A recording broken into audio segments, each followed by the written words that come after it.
Bonjour ou bonsoir, abonnés de Safe Movies, merci de vous être abonné à ma chaîne. Donc dorénavant je ferai des flash infos sur la RDC, car je sais que j'ai beaucoup d'abonnés congolais. Donc un petit reportage sur la RDC, sur l'actualité. J'espère que ça va vous plaire.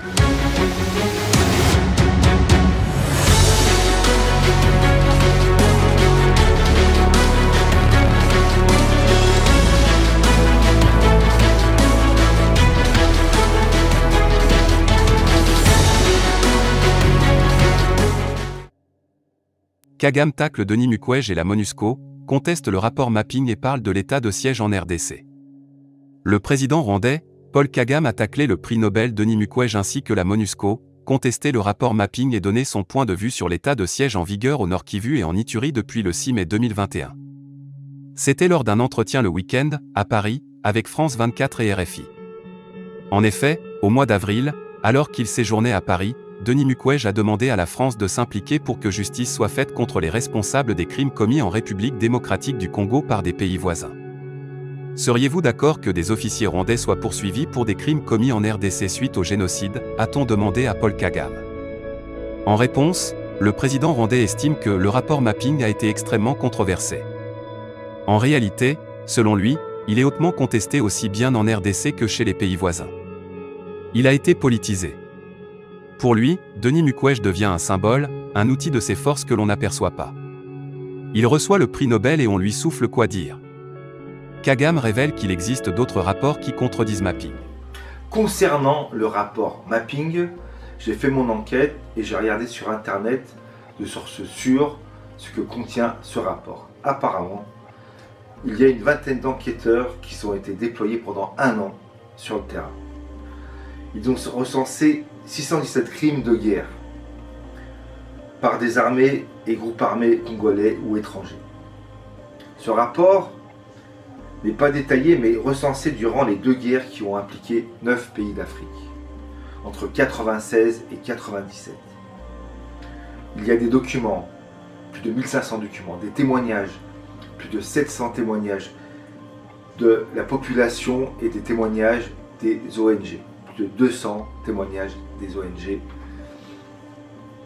Et donc, il faudrait que tout ça soit mis devant un tribunal international neutre. Je dis bien neutre, car si il y a des magistrats congolais ou rwandais, cela peut être pas égal.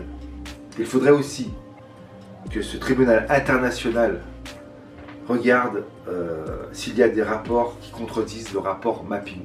Car selon Paul Kagame, il y a des rapports qui contredisent le rapport mapping. Donc c'est au tribunal international de chercher et de voir s'il existe réellement des rapports qui contredisent le rapport mapping. Car dans les témoignages des civils et des ONG, on trouve l'implication de l'armée patriotique du Rwanda et aussi l'AFDL qui soutient Kabila, des rebelles qui soutiennent Kabila.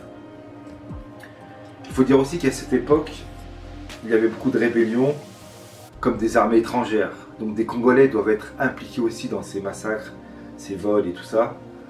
Et ils doivent être libres en ce moment.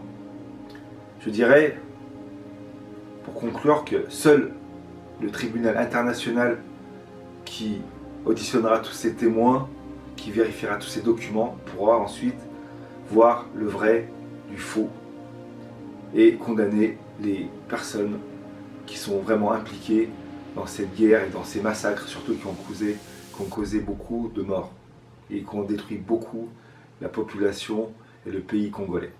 Aujourd'hui, certes, Tshisekedi essaie de nouer des liens avec Kagame pour arrêter tout ce qui se passe dans l'est du Congo pour rétablir l'ordre, mais c'est vrai que le sang a coulé et qu'il y a beaucoup d'argent et qu'il y a beaucoup d'enjeux géopolitiques qui font que c'est une guerre qui ne s'arrêtera jamais à mon avis, à part si un jour un tribunal compétent reprend ce dossier, comme je vous ai dit, avec tous les documents, tous les témoignages. Et là on pourra vraiment voir ce qui s'est passé. Mais je crois que dans cette querelle de puissants, seule la population a été touchée.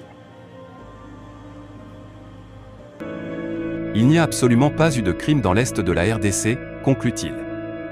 Concernant l'état de siège décrété en Ituri et au Nord Kivu depuis le 6 mai dernier, il souhaite que cette mesure aboutisse aux résultats attendus. L'état de siège est une chose. Des actions bien réfléchies et planifiées pour traiter les choses de façon concrète, c'est tout à fait autre chose.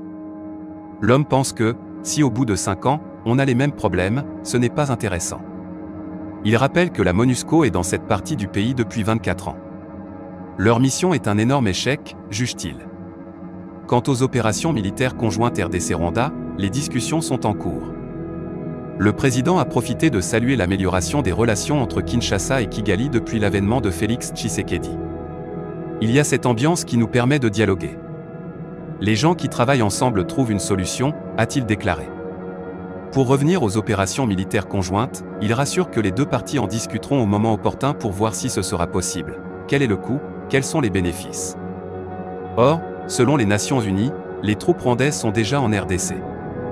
Pour Kagame, si elles étaient là, la MONUSCO n'aurait pas échoué dans sa mission de pacifier et de stabiliser l'Est de la République démocratique du Congo.